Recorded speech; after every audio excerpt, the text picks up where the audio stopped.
तो बेटा कल जो टॉपिक हम लोगों ने पढ़ रहे थे वो टॉपिक आपको हमने कल पढ़ाया था, एक फलन के सापेक्ष दूसरे फलन का अवकलन। ठीक है, मतलब ये वाला टॉपिक कल आपको पढ़ाया गया था, एक फलन के सापेक्ष दूसरे फलन का अवकलन करना। ठीक है, और मोस्टली बच्चों ने एक टॉपिक को आसानी सीख लिया है। ठीक है, एक आधी बच्चों ने कुछ क्वेश्चन पूछे हुए थे जो डाउटफुल थे, तो मैंने उनको एक्सप्लेन करके भेज दिया है, तो उनको भी समझ में आ गया। ठीक है, तो आज हम लोग चर्चा करेंगे इस चैप्टर का लास्ट टॉपिक ये है। ठीक है, द्वितीय कोटि का अवकलन, सेकेंड ऑर्डर डेरिवेटिव। ठीक है, ये होता क्या है, किसी फलन का द्वितीय कोटि का अवकलन उस फलन के प्रथम कोटि के अवकलन का पुनः अवकलन होता है।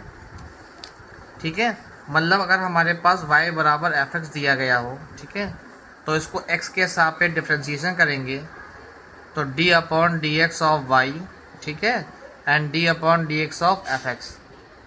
तो y का क्या हो जाएगा, dy अपॉन डी एक्स हो जाएगा, और x का f के लिए तो f डैश x हो जाएगा। ठीक है, ये तो प्रथम कोटि का अवकलन हो गया। ठीक है, क्योंकि एक ही बार किया गया। ठीक है, अब इसी का अगर हम पुनः अवकलन कर दें, ठीक है, इसी का हम लोग कर दें पुनः x के सापेक्ष अवकलन, तो d upon D X of dy upon D x and d upon D X of f dash x। ठीक है, तो x का इसके लिए डिफ्रेंशिएशन करेंगे तो हो जाएगा d2y upon D X to. ठीक है, और यहाँ से हो जाएगा ये f डबल डैश x। ठीक है, तो यही आपका होता है द्वितीय कोटि का अवकलन, मतलब एक बार अवकलन करने के पश्चात उसका पुनः अवकलन करने पर जो हमें डेरिवेटिव प्राप्त होता है उसे ही हम लोग द्वितीय कोटि का अवकलन कहते हैं। ठीक है, अगर इसे और फर्दर आगे बढ़ाया जाए, मतलब इसको एक बार फिर डिफ्रेंशिएशन कर दें तो d2y upon D X two और उधर d upon D X of f double dash. ठीक है, तो इसका करेंगे तो आ जाएगा d3y upon D X to. ठीक है,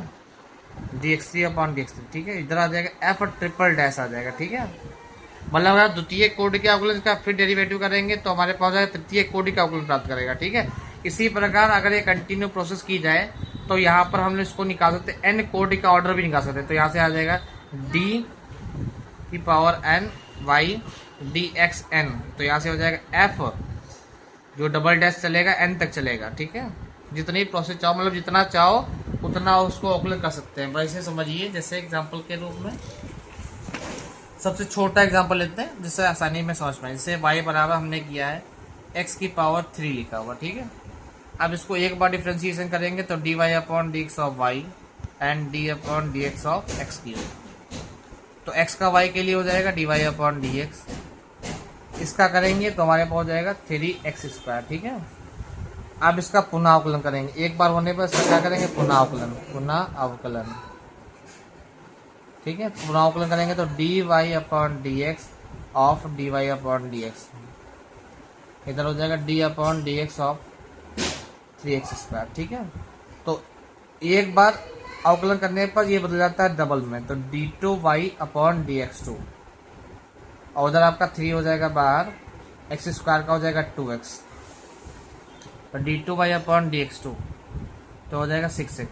यही है वैसे आपका आंसर है अगर द्वितीय पूछा जाएगा। मान लेते हैं और आगे पूछा गया है तो उसको एक बार और डिफ्रेंशिएशन कर देंगे हम लोग, तो d2y upon D X two, और ये आपका हो जाएगा 6 d upon D X of x, तो हो जाएगा d2 का हो जाएगा d3 और dx3, और 6 x का हो जाएगा 1, तो यहाँ से हो जाएगा 6। और अगर इसका एक बार पुनः फिर अवकलन कर दे तो d की पावर 4y एंड dx4, और ये हो जाएगा 0।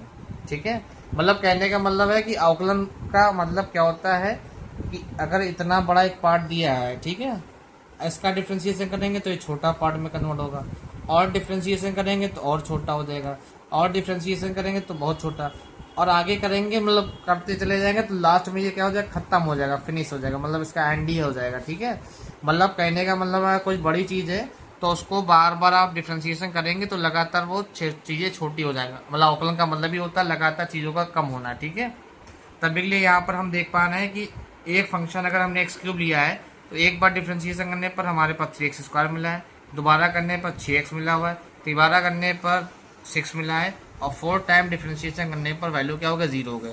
मतलब आप इसके आगे कुछ भी करते रहे, कितनी बार भी डिफ्रेंशिएशन करेंगे तो आंसर आपको कुछ नहीं मिलने वाला है, क्योंकि 0 हो चुका है, तो 0 के बाद मतलब वो खत्म ही हो चुका है, तो कुछ बचेगा इसमें। ठीक है, अब बुक के एग्जाम्पल की बात करेंगे। ठीक है, ऐसे बुक में हमारे पास पहला दिया हुआ है y बराबर x sin x। y बराबर x साइन x, ठीक है। तो यहाँ पर हम x के सापेक्ष अवकलन करेंगे। तो d upon D X of Y is equal to D upon D X of x sine x, जो कि यहाँ पर 2 है तो फर्स्ट सेकंड लगेगा, ठीक है। x का y के लिए D Y upon D X हो जाएगा।